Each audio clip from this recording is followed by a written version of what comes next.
क्रिस्का recording studio Ekangar सराय। सिखाही केरा के गाछी पर, सिखाही केरा के गाछी पर,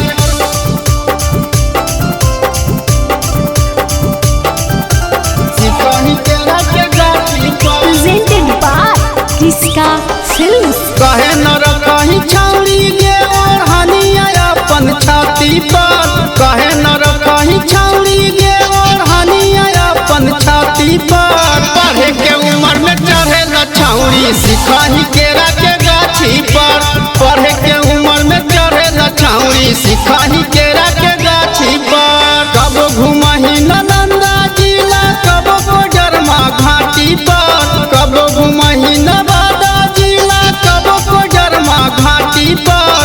पढ़े के उम्र में चढ़े न छौरी सिखाही केरा के गाछी पर, पढ़े के उम्र में चढ़े न छौरी सिखाही केरा के गाछी पर, सिखाही केरा के गाछी पर, सिखाही केरा के गाछी पर। पढ़े के उम्र में चढ़े न छौरी सिखाही केरा के गाछी पर, पढ़े के उम्र में चढ़े न छौरी सिखाही केरा के गाछी पर। दिन भर रही तू मोबाइलवे में बिजी गे, कहाँ से करबही छौरी महीने महीने इजी गे,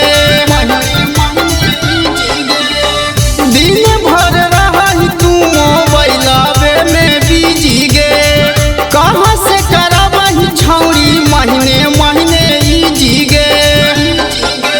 एही से हंसा छौरन सबके लड़किन सबके जाति पर, एही से हंसा छौरन सबके लड़किन सबके जाति पर। पढ़े के उम्र में चढ़े न छौरी सिखाही केरा के गाछी पर, पढ़े के उम्र में चढ़े न छौरी सिखाही केरा के गाछी पर,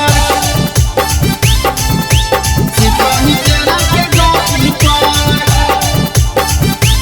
क्रिस्का रिकॉर्डिंग स्टूडियो एकंगर सराय।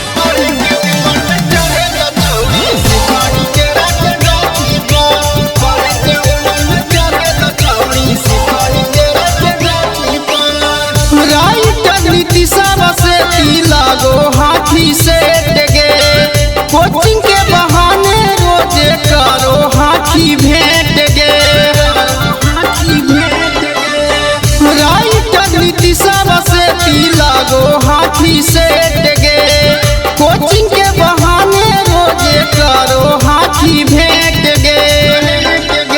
मारो हखिया स्टाइल चश्मा पेनो ही करिया आखी पर, मारो हखिया स्टाइल चश्मा पेनो ही करिया आखी पर। पढ़े के उम्र में चढ़े न छौरी सिखाही केरा के गाछी पर, पढ़े के उम्र में चढ़े न छौरी सिखाही केरा के गाछी पर। क्रिस्का रिकॉर्डिंग स्टूडियो एकंगर सराय।